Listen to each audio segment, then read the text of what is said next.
Hey, what's going on, everybody? Welcome back to another Marvel Snap video. My name is Michael. You can call me MOLT if you'd like to. If this is your first time to the channel, welcome. We've got a fun video for y'all today. Also wanted to remind y'all, I do stream every single weekday, and it's a lot of fun. So make sure you turn notifications on. You want to come and hang out for those. There are some crazy live moments, and it's just a good time hanging out with y'all and the rest of the community. So just wanted to remind y'all of that. But today, spoilers. Okay, so if you're somebody who doesn't want to know about future cards and potential things, this isn't the video for you. I totally get that. But me, I like knowing what the team is working on behind the scenes by looking at data mine stuff. And it's just fun. It's fun thinking about the future of the game. We are only at the beginning. It hasn't even been a month since the game released globally, and man, it is taking off, and I'm all about it. So, without further ado, we're going to jump in. We're going to go over some sick data mine cards. We're going to talk about their potential. Obviously, since they are data mined, they're subject to change. You never really know if keywords are going to change or power and energy cost, all that kind of stuff. But it's still fun to talk about them. Still fun to look at the cool art. Let's get into it. Right off the bat, we've got a fun one, Absorbing Man. Okay, now, I'm a Marvel fan, but I'm not like deep into Marvel. So I don't know about a lot of these. If y'all know the lore behind some of these cards as I go over them, comment it down below because I want to know. And I think that's pretty cool. But Absorbing Man, on reveal, okay, if the last card you played has an on reveal ability, this card copies it. So this is kind of a mirror to Mystique. Literally, it's been a long day. How did I forget that it was Mystique? Mystique. So Mystique copies ongoing cards. Absorbing Man copies the last on reveal card that you play. So there's some pretty cool potential with this. One of the biggest ones that I think of is this almost being a better Wolfsbane. So Wolfsbane 3/1 +2 per card at the location. So you can get it up to a 3/7. Which is good, but think about this. If Wolfsbane is a 3/1, if you were to move that up to a 4 cost, you would think that that would be a 4/2. So this is a better Wolfsbane. You can get this card up to a 4/9 on a location. I feel like this would go great in like a Sarah deck, where final turn, this costs 3 at a location. And honestly, if you're playing a Sarah deck, you could have 3 2-cost cards that cost 1. Okay, so let's think about this. You could have Mojo, you could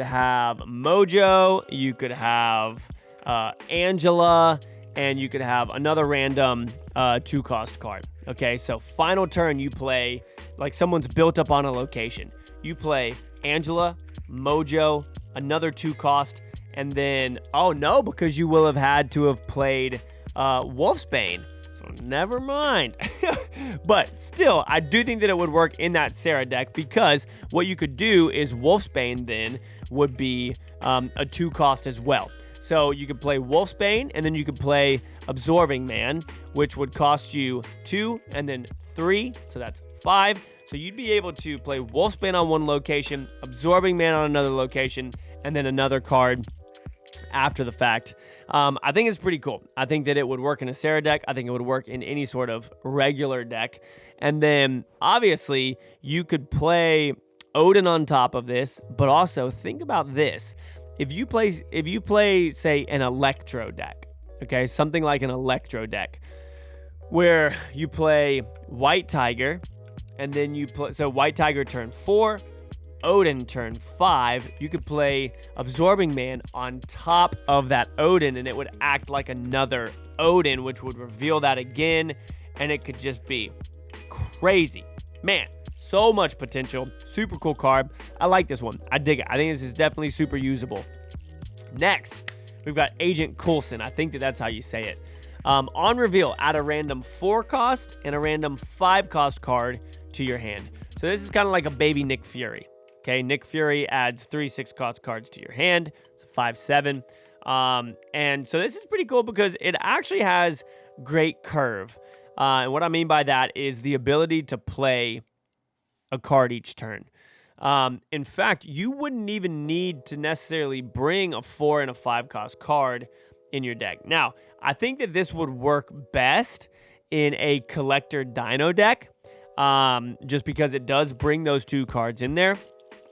So turn 2, you play collector. Turn 3, you play Agent Coulson. You get those other cards in there. And then depending on what you get from it, you could play the 4, you could play the 5. Obviously on 5, you could play Devil Dino, but let's just say that you got Iron Man, you could play that and then play Devil Dino. Like, so many different possibilities. If I was playing a collector Devil Dino deck, I would definitely put this in my deck. Like, no question. So 3-4 has great value, especially if you have collector down. It's practically a 3-6 because it brings those 2 over to collector. Really cool. I think there's a lot of potential with this one. Super straightforward. No crazy strategy behind it. You just play the card and it buffs collector. I think that's cool. I think it's super usable. Next, we've got a Tuma. I think I'm saying this right. If you have another card here at the end of your turn, destroy this. I see this working in a very specific situation. Okay, so obviously, yes, you could 0 this. So you could play 0, a 1-3 that removes the text from the card. You could play 0 to it. But the situation that I see this working in best is a destroyer deck. Right now, the 4 cost that most people play in their destroyer deck is Warpath, which if you only have 2 cards, or if you only have cards at 2 locations, then Warpath is a 4-9. And you always protect it with armor because you're going to play destroyer final turn if possible. So with this, you just play this on an armored location and it's not going to get destroyed. Pretty straightforward. 4-10, nasty, super solid there. Yeah, I honestly think that is where you will see this be played the most. Now, obviously, people could Taskmaster this and whatnot on turn 5, and it would just be a guaranteed 10, which would be a 5-10, which would be sick. So great potential there with that. Tuma, I think is a good card. I think it definitely has flexibility, but I really only see it working in that sort of scenario. Obviously, there are other things that you could do with it, but to me, I think that's probably the best one, and I think it would definitely be super usable in those decks, especially with how popular they are.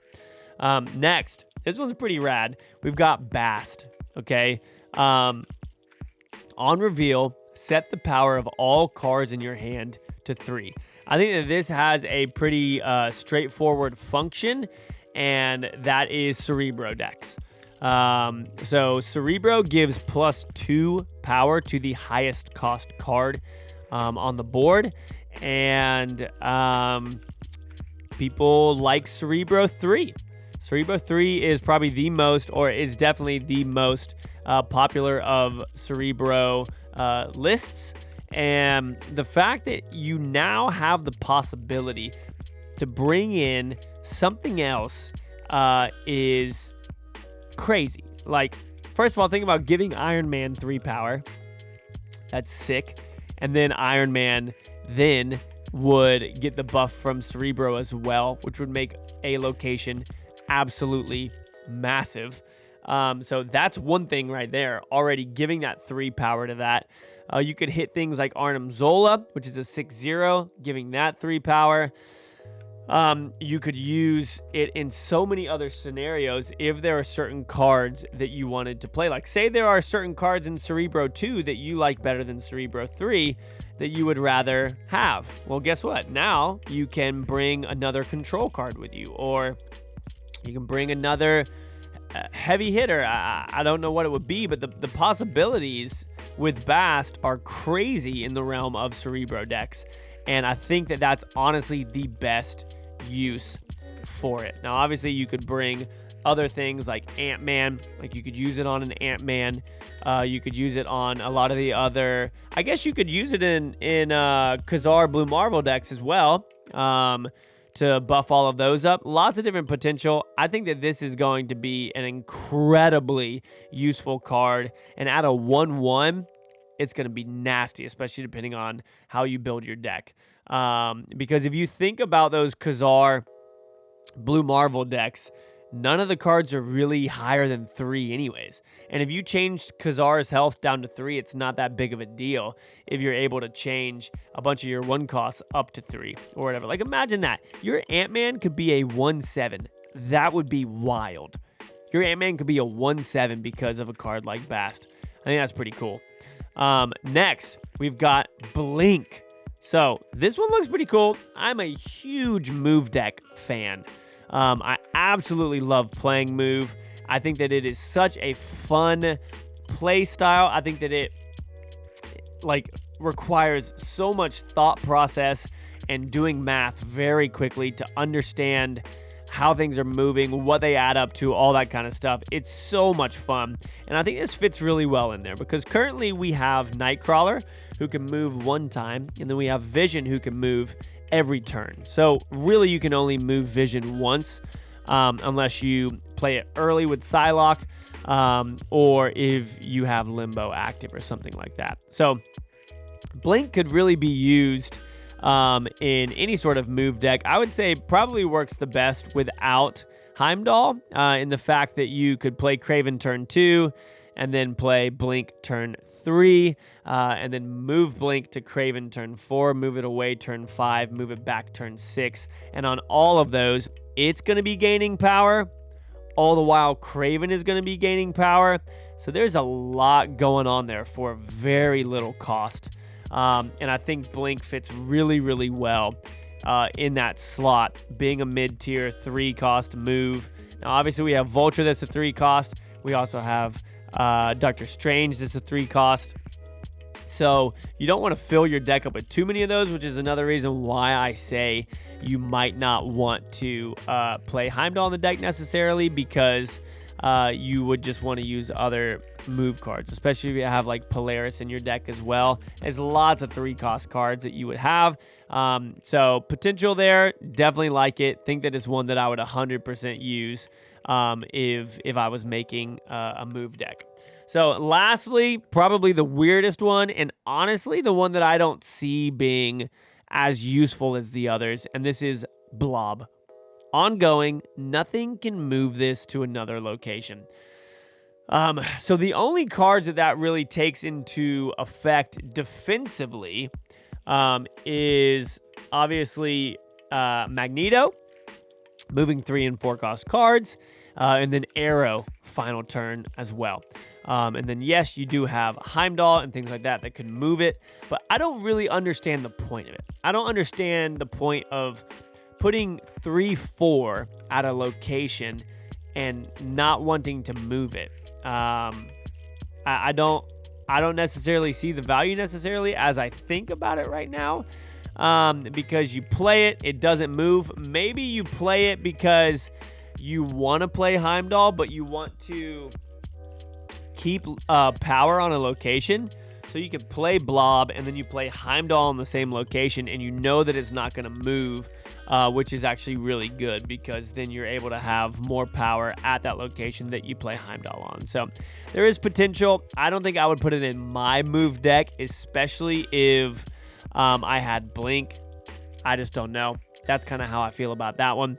But y'all, I'm excited about doing these types of videos and going through this. If y'all enjoyed it, definitely let me know down below if you want to see more cards. These are fun. I love thinking about potential opportunities for things like this and the way to play decks in the future. This game is only just beginning. It hasn't even been a month since it's been out, and it's crazy. I'm so stoked about it. But yeah, I love you guys. Thank you for hanging out and watching. Make sure you guys stop by the streams too if you haven't been able to yet. And I will see y'all in the next video. Peace out.